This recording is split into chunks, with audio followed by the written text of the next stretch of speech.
대한민국을 대표하는 시사 경제 채널 페페TV에서 알려드립니다. 미국의 방위비 압박에 트럼프가 사면 초과에 놓이고 있습니다. 영국에서도 니들 그러다 큰 코 다친다고 경고하기에 이르렀습니다.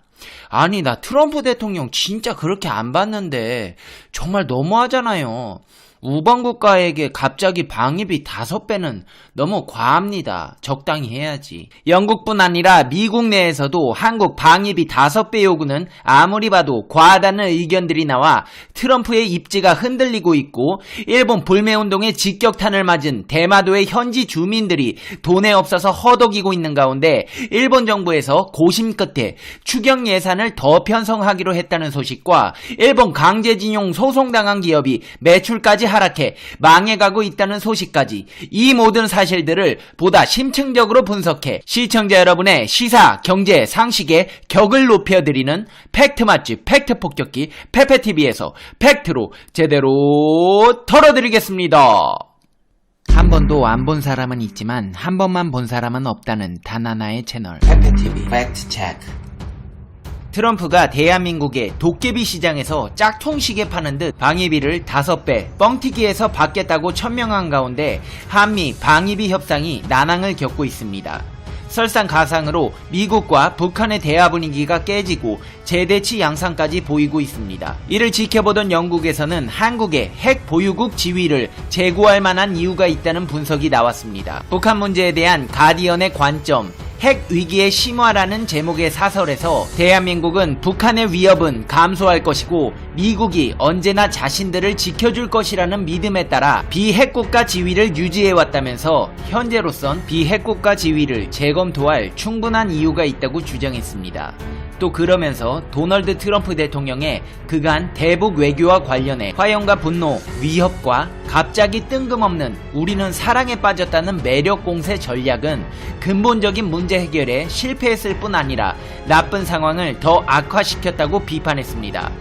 특히 트럼프 행정부가 비핵화에 대해 한반도 비핵화와 북한 비핵화를 명확히 구분하지 않은 점을 거론해서 북한이 반대하지 않을 것과 절대 동의하지 않을 것 사이에 차이가 없는 척하며 진전이 있다고 주장했다고 꼬집었습니다. 북한이 일방적인 완전한 비핵화는 절대 받아들이지 않을 것임에도 불구하고 한반도 상호 비핵화와 구분짓지 않고 협상에 성과가 있는 척 포장했다는 것입니다. 가디언지는 이는 해결이 아니라 진전에 대한 환상일 뿐이라고 일갈했습니다.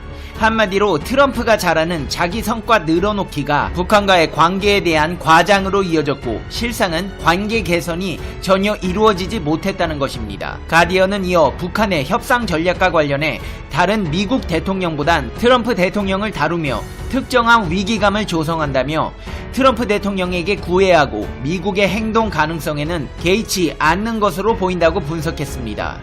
특히 북한은 한국과 일본에 대한 트럼프 대통령의 무관심에 주목했다며 트럼프 대통령은 미군 기지 및 병력 유지를 위해 미국의 동맹들에게 엄청나게 높은 분담금 지불을 요구하고 있다면서 트럼프의 돈밖에 모르는 정책을 비판했습니다. 엄연히 미 동맹국인 한국과 미국에 대한 트럼프 대통령의 손익 기반 접근 방식이 적성국인 북한에게도 상당히 의미 있다는 것입니다. 가디언지는 북한이 대한민국을 건성으로 대하는 건 별로 놀랄 일이 아니라고 덧붙였습니다. 아울러 가디언지는 대한민국뿐 아니라 전 세계 차원에서 핵 비확산 및 군축이라는 이념이 퇴조되고 있다며 이를 트럼프 행정부의 책임으로 돌렸습니다. 중거리 핵전력 조약 등 미국과 러시아 간의 군축 메커니즘 무력화와 이란 핵합의 파기, 뉴스타트 신전략무기 감축 협정도 종료될 가능성이 있고 사우디아라비아 원정 기술 이전 등 트럼프 행정부의 외교 정책이 새로운 핵시대를 열고 있다고 하면서 결국 트럼프가 그리고 있는 더 큰 그림은 훨씬 암울하다고 했습니다. 그러면서 북한은 분쟁을 유발하기보단 미국이 양보하도록 재촉하길 원한다면서도 하지만 오해와 그릇된 판단의 위험은 실제한다고 지적했습니다. 가디언지는 결론적으로 북한과 미국의 휴전은 끔찍한 결과로 끝날 수 있다고 경고했으며 이를 피하기 위해 국제적인 노력, 특히 미국의 노력이 필요하다고 했습니다. 가디언지의 사설을 한마디로 요약해보자면 트럼프 행정부 주도로 국제적 핵 경쟁 시대가 도래할 수 있고 북미 대화의 결과가 긍정적이지 못하며 한국에 대한 방위비 요구가 과하다는 경고로 해석됩니다. 미국의 전직 국방장관들도 트럼프 행정부의 한반도 접근법을 비판하며 동맹의 중요성을 강조했습니다. CNBC 방송은 트럼프 행정부 초대 국방장관을 지낸 제임스 매티스와 버락 오바마 정부에서 국방장관이었던 리엄 페네타가 한 포럼에서 한 목소리로 미국의 힘은 동맹에서 비롯된다 라고 밝혔습니다. 특히 매티스 전 장관은 지금은 혼자서 뭔가를 할 수 있는 세상이 아니다.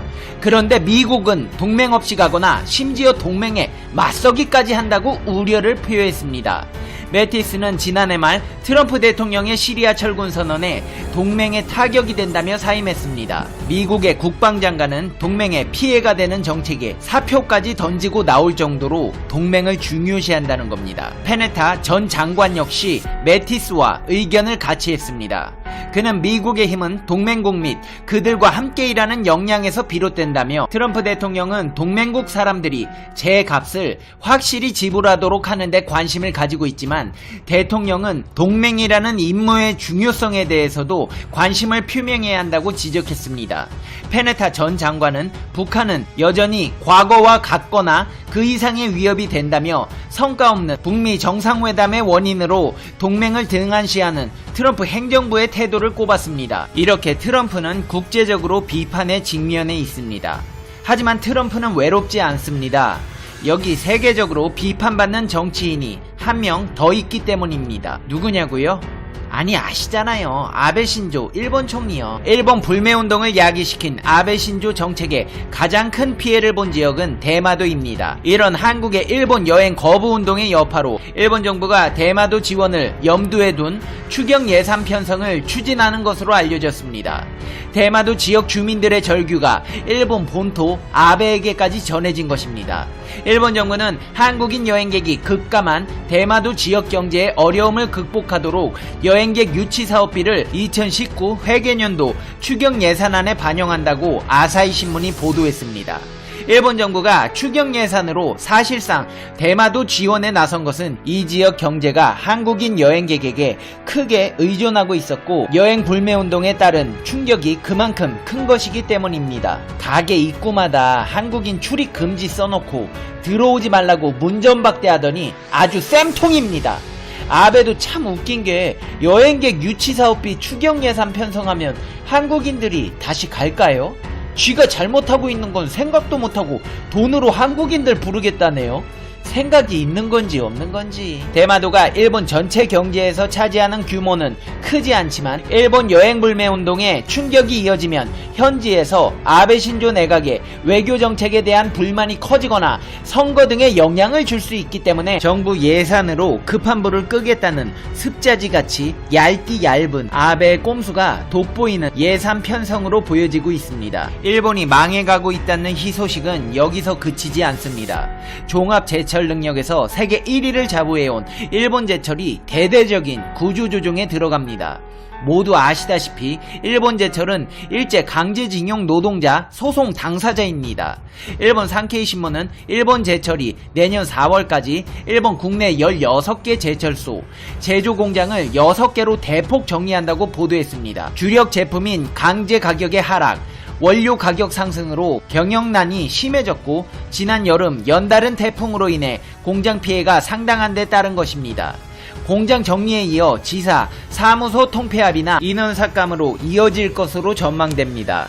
일본의 언론 산케이 신문에서는 이 같은 상황을 두고 더블 펀치를 맞았다고 표현했습니다. 일부 공장들은 낙뢰 피해에 화재, 태풍으로 사실상 자연재해에 속수무책이어서 아예 복구 대신 정리하는 방향으로 결정이 날 만큼 악재가 심했습니다. 아주 쌤통이다 요것들.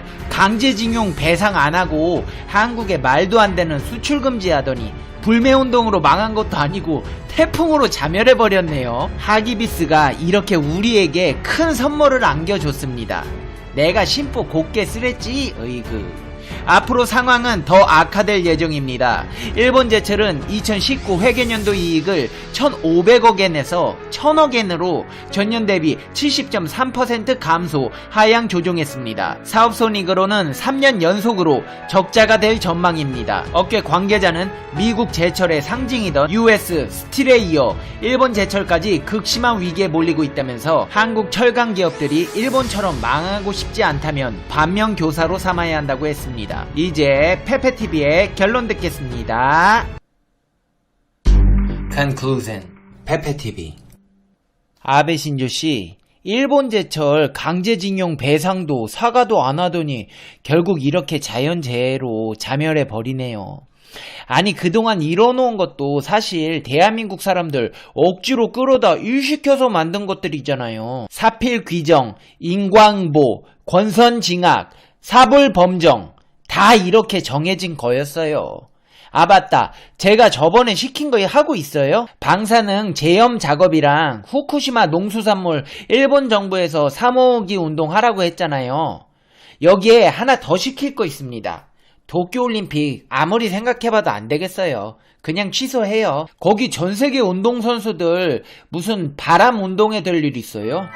그냥 지금부터 도쿄올림픽은 자국운동회로 대처합니다. 포스터 만들고요. 아베씨랑 정부 관료들 콩주머니 던지기 같은 건 하고 끝내세요.